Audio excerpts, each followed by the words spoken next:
Merhabalar. Teşekkür ederim. Yani aranızda olmaktan onur duyuyorum. Son 24 saati, ya bütün bu hazırlayanlara, ayağım buraya, topuklarım geri geri giderek gelmişti ama bugün eve çok coşkuyla gideceğim. Son 24 saati o kadar güzel geçirdim ki anlatamam size. Çok inanılmaz coşkuluyum. Benim hikayem yok. Yani bu kadar güzel şey dinledikten sonra benim hikayem olmadığını düşünüyorum. Yani anlatayım mı, anlatmayayım mı diye düşündüm. Sonra cerrahide bir laf vardır. Bağışlayın beni. Fare sidiğinin bile okyanusa faydası vardır derler. Yani ben de belki birilerinizin hayatına dokunurum diye ben de kendimden biraz bahsedeyim ama bu arada hoş geldin. Yani ben de kendimden bahsedeyim ama çok sönük geçerse beni bağışlayın. Seni tanımak çok büyük keyifti bu arada. Biz dünden beri Arda'yla takılıyoruz, felsefe savaşı yapıyoruz. Benim de bir hikayem var. Az önce yoktu ama benim de bir hikayem var. Bu yaklaşık 18 metrelik bir tekne. Ve bu teknede tek bir yöneten var, tek bir kaptan var, hiçbir yardımcısı yok. Burası Hornburnu, çok büyük ihtimalle. Yaklaşık 20 metre, 30 metre dalgalar var. Siz göremiyorsunuz teknenin büyüklüğünden. Bu Vendée Globe diye bir yarış. 4 yılda bir yapılıyor. Fransa'dan başlıyor. Dünyanın dibine iniyorlar. Tersten, normalde ticaret rüzgarlarıyla dönmeleri gerekirken, tersten dünyayı dönüp yaklaşık 90 günde, 100 günde tekrar start aldıkları yere geliyorlar. Bir kısmı ölüyor. Bazen yarıdan fazlası yarışı bitiremeden maalesef yarıştan çekiliyor. Bu benim hayat felsefem. Neden buraya geldim?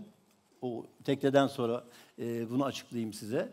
Bir gün bir ameliyathane kapısında, bundan çok yıllar önce asistanken bir hocama yardım etmek için bir özel hastanede ameliyathaneye girerken bu yazıyı görmüştüm.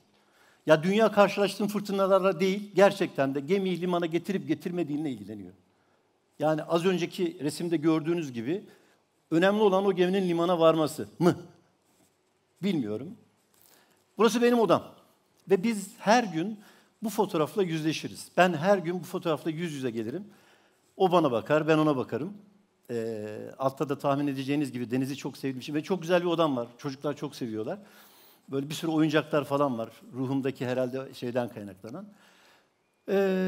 Yani buna bakışırız her gün.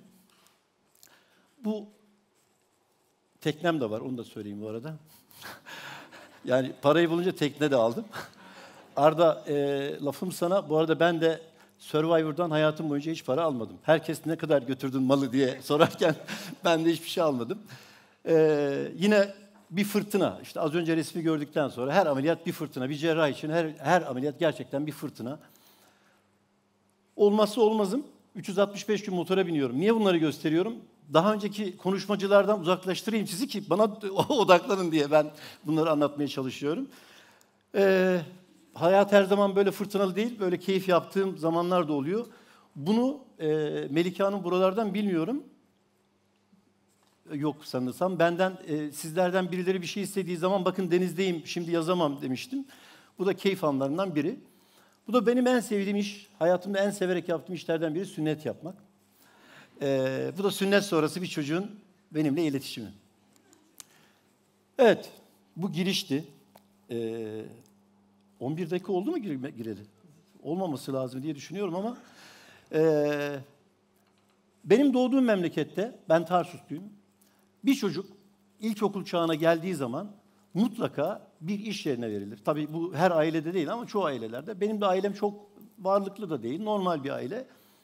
Ben de Can Hocam'ın az önce söylediği gibi helikopter annem yoktu ama öyle o kadar akıllıymışım ki annem beni pencerenin demirine belimden iple bağlarmış. Ben ilkokula başlamadan çalışmaya başlamışım. 6 yaşında berberde çalışmaya başladım ve 10 yaşına kadar sürdü bu çalışmam. Sonra sona erdi. Neden sona erdi? Bir kumbara vardı ve bana bahşiş veriyorlardı. Ben o kumbaradaki aldığım bahşişleri kumbaraya atıyordum. Ama bana haftada 2,5 lira maaş veriyorlardı, haftalık veriyorlardı. O kumbaradaki parayı vermiyorlardı. Benim paramda mı o? Sonra 10 yaşında anneme babama hiçbir şey söylemeden berberlikten istifa ettim. Hemen akabinde biraz fazla sosyal olduğum için sanırsam bir lokantada iş buldum. Sabahtan öğleye kadar bulaşık yıkadım. Patron beni çok sevdi. Garsonu bulaşıkçı yaptı. Öğleden sonra ben garson oldum. Acayip para kazanmaya başladım. Hem bahşiş alıyordum hem iyi para alıyordum. Ta ki babam o lokantanın önünden geçerken beni görene kadar lokanta hayatım maalesef bitti. Uzatırsam söyleyin lütfen. Burada saatler falan gidiyor. Biraz strese giriyorum. Sonra çok akıllı olduğum için bir akrabamızın yanına oto tamircisi olarak hem okuyordum. Yani hani sadece yaz tatillerinde değil. Sabahtan öğleye kadar okuldayım. Genelde sabahçıydım. Öğleden sonra mutlaka işe gidiyorum. Hem enerjimizi atalım, hem bir şeyler öğrenelim, meslek sahibi olalım ki okuyamazsak o mesleği sürdürelim diye. Sonra oto tamircisine gittim. Bir süre orada çalıştım. Sonra motosiklet heyecanı daha fazla bastı. Motosiklet tamirciliği yaptım. Hep bu işleri hep kendim buluyordum. Arada başka işlerim de var. Yazmadım sıkılmayasınız diye. Sonra marangozluk yaptım. Sonra bir doktorun yanında sekreterlik yaptım. Sonra bir avukatın yanında yine sekreterlik yaptım. Daktilo yazmayı öğrendim. Sonra Türkiye'de ilk 50'ye giren bir arkadaşım vardı. Hızar dediğimiz bir sistem. Büyük ağaçları parçalayan, böyle 100 santim çapında 2 tane çember düşünün. Onda dönen bir kesici alet. Hızar'da çalışmaya başladım. Çok keyifli geliyordu. Hem body yapıyordum, bedensel olarak kendimi geliştiriyordum. Hem aynı zamanda para kazanıyordum. Bundan sonrası gerçek hayatım. Ama bunları da söylemeden geçemeyeceğim. Hobi olarak yaptığım işler vardı. Bunlardan da para kazanıyordum. Mesela benim yaşımda olanlar bilir, daha yeni nesil bilmez. Eski topları dikmek, eskiden patlayan toplar atılırdı. Onları dikmek çok büyük maharet ister. Ben özel ipliklerle, özel iğnelerle onu patlağını onardıktan sonra nasıl dikileceğini çok güzel bir yöntemle geliştirdim. Ve 7 mahallenin bütün toplarını ben dikiyordum. Oradan da para kazanıyordum. Zavallı annem, ben 11 yaşındayken 2 tane tüfeğim vardı. Ve bütün mahallelerin, etraftaki bütün arkadaşlarımın, o zamanlar tüfek yaygın olan bir şeydi, tüfeklerini ben tamir ediyordum. Niye, neden ben de bilmiyorum ama bir yerlerden öğrenmiştim. Can Hocam, benim ilk cerrahi müdahalem, Can Hocam burada mı bilmiyorum, gitmedi mi? Bir horozun, dikenli tellere takılan bir horozun kursağının, kesilen kursağını dikmek oldu ve horoz yaşadı. Hafta sonları, sapan deyince çok basit gelebilir size ama hafta sonları elime çakımı alıp yaklaşık 20 tane sapan yapıyordum. Okulların önüne gidip oradaki ıvır zıvır satan, öğrencilere bir şeyler satan el arabasındaki insanlara o sapanları toptan veriyordum. Onlar da öğrencilere satıyorlardı. 7 mahallenin en büyük çizgi roman koleksiyonu bendeydi. Okutuyordum, kiralatıyordum, satıyordum. Hayatımın dönüm noktası. Ben 80 öncesi okudum. 80'de mezun oldum. Hızar'da çalışıyordum. Üniversite imtihanına girmeden önce okulumuz basıldı. 3 ay okulumuz kapalı kaldı. Ve sınava girdik, çıktık. Eve geldim. Daha doğrusu sınava çıktık geldik derken yine çıktım sınavdan. Yine çalışmaya başladım. Hızar'da çalışıyorum. İmtihan sonucunun gelme zamanlarıydı. Eve geldim. Masanın üzerinde bir mektup. Evde kimse yok. Şöyle yazıyordu. Hiçbir öğretim kurumuna yerleştirilemedim. Lütfen bunu güzel dinleyin hocam. Size de gelecek buradan laf. Ben o sınav sonuç kağıdını herkesin göreceği şekilde buzdolabının üzerine koydum. Hiçbir şey almadan evden çıktım, motosikletime atladım ve ben 1 sene eve hiç gitmedim. Ne yaptım? Önce evim yoktu. Zaten çalışıyordum bir Hızar'da. Gökyüzünü seyrederek yıldızlara baktım. Ondan sonra başka bir Hızar'da, yine Hızar dediğim çok tehlikeli de bir iş aslında. Geceleri bekçilik yaptım. Gündüzleri Hızar'da amelelik yaptım.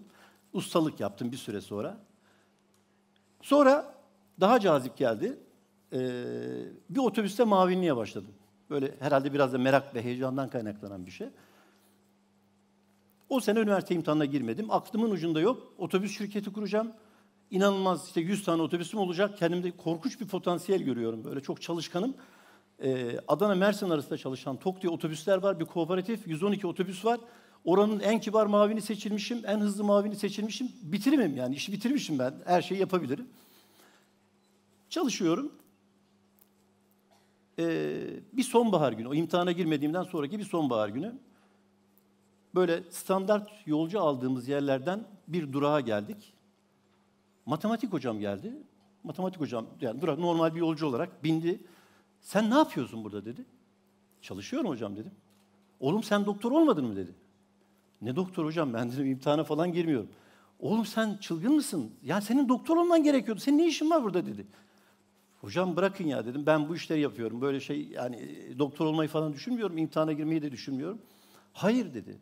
Sen dershaneye geleceksin. O zaman hem Adana Tarsus'ta hem Mersin'de dershanede matematik öğretmenliği yapıyor. Sen dershaneye geleceksin. Para vermeyeceksin ama sen doktor olacaksın. Sen ne işin var burada dedi. Güldüm. Hocam bir hafta sonra yine beni beklemiş. Yine geldi. Arkada böyle otobüslerin arka beşlisi vardır. Bazen kaçak şoförlük de yapıyordum. Arka beşliğe geldi, oturdu yanıma. Yarın geliyorsun, dershanede başlamış bu arada. Yarın geliyorsun, dershaneye başlıyorsun dedi. Hocam komik misiniz dedim. Hoca gitti ama bayağı ısrar etti. Çok ayrıntıya girmek istemiyorum. Daha sonrasında böyle sonbaharın yağmurları da başladı. Yine aynı durakta hocam, Mersin'den Tarsus'a gelecek. Elinde şemsiyeyle bir adam bekliyor. Sonradan öğrendim. Matematik hocam, canım hocam, Vahap hocam, yağmurda sormuş, Metin'in otobüsü ne zaman gelir diye. İşte demişler ki yarım saat sonra, 5 dakikada bir otobüs kalkıyor. Ve Vahap hocam, yani şu an bile ağlayabilirim de, Vahap hocam, ağzını kırarım senin dedi. Mutlaka geleceksin ve ben seni doktor yapacağım dedi.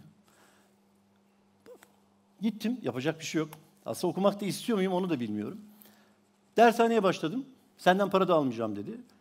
Etütlere ben gidiyorum. İşte bana bir föy veriyorlar, çocukları ders çalıştırıyorum. Aynı zamanda dershaneye de gidiyorum.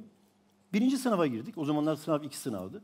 Birinci sınava girdik, çıktık, Vahap Hoca beni çağırmış. Ne yaptın dedi. Hocam ne yapayım dedim, arkadaşlarla konuştuk, durum vahim. Sen dedi doğru söyle, ne yaptın? Hocam işte böyle böyle yaptım. Tamam, en yüksek puanı sen alacaksın dedi. Sınav sonucu açıklandı, en yüksek puanı, en çok soruyu ben yapmışım. Bütün Tarsus, Mersin, o muhabbette. Sonra ikinci sınava girdik. Yine Vahap Hoca beni çağırdı. Ne yaptın dedi. Hocam dedim yani en son tercihim ODTÜ fizik. Beni bağışlasın da yani aşağıladığımdan söylemiyorum ama yani ODTÜ fizik belki orayı tuttururum dedi. Ne demek o dedi. Oğlum sen doktor olacaksın dedi. Ve dershane hayatı bitti. Sınav sonuçları falan yok. Ben yeniden otobüse döndüm. Otobüste çalışıyorum. Adana-Mersin arasında gidiyoruz. Tarsus'tan yola çıktık Adana'ya doğru.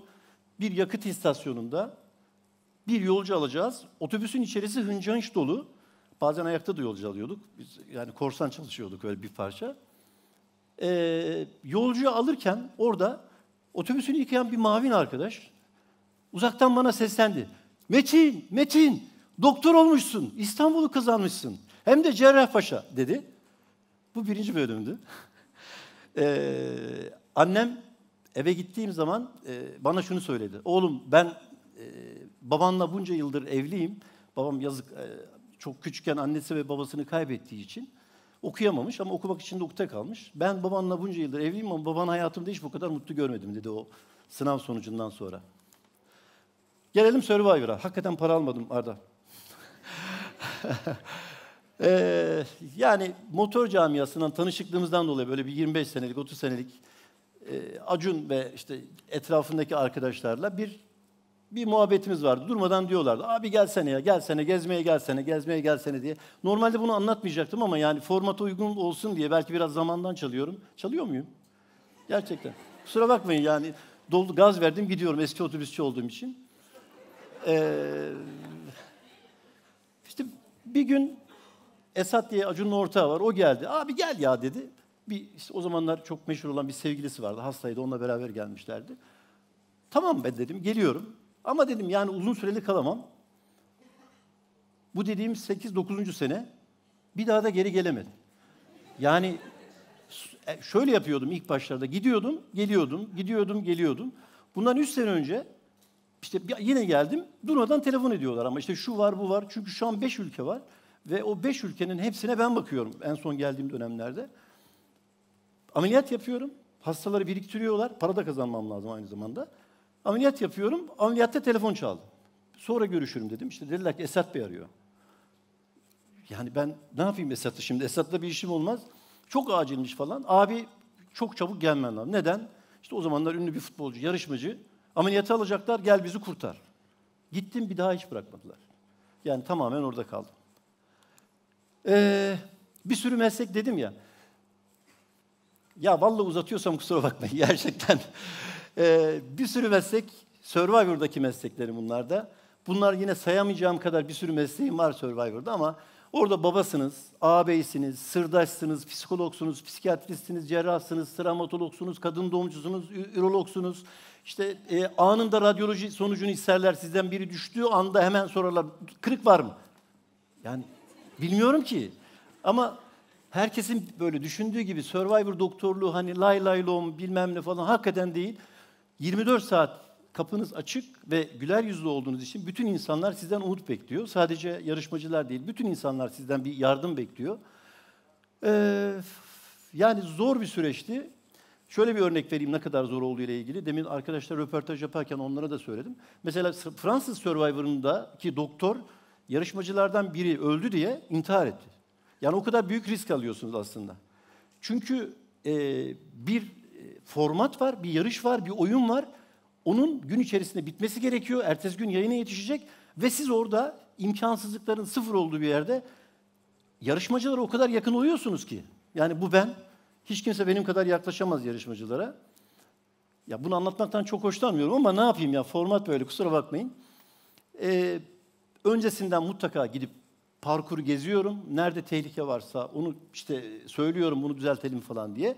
Sonrasında orası düzeltilmiyorsa oraya en yakın yere konuşlanıyorum ki yani travmanın olduğu anda gerçek mi, yalan mı, ne olabilir diye tespit edeyim. Burada kulak burun boğazcıyım. Daha düşerken beraber burnunun kırıldığını gördüm bu yarışmacının. Burada hem psikiyatristim hem biraz sonra cerrah rolüne bürüneceğim çünkü dizinde kötü bir kesi var. Burada daha oradan düşerken bu ayağı kırılacak diye yanımdakine söylemiştim ben. Dizi kırılacak diye. Burada ambulans çağırıyorum. Aslında iyi yüzme bilmem. Gördüğünüz gibi üzerimde transparan bir tişört var.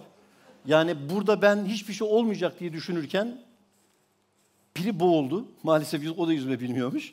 Ve ben yani yardımla git nasıl kurtardık onu da bilmiyorum. Bu benim can dostum. Buradan selam olsun ona. Acunsuz olmaz. Yani beni niye cümle içinde kullanmadın diye hesap sorabilir. Bunlar yarışmacılarla binlerce fotoğraf var. Sadece anı olsun diye. Her zaman çalışmıyorum. Bazen balık da tutuyorum. Sağ olsun Alp'in öğrettiği. Bu benim ambulansım. Dominik'teki ambulansım, moto ambulans.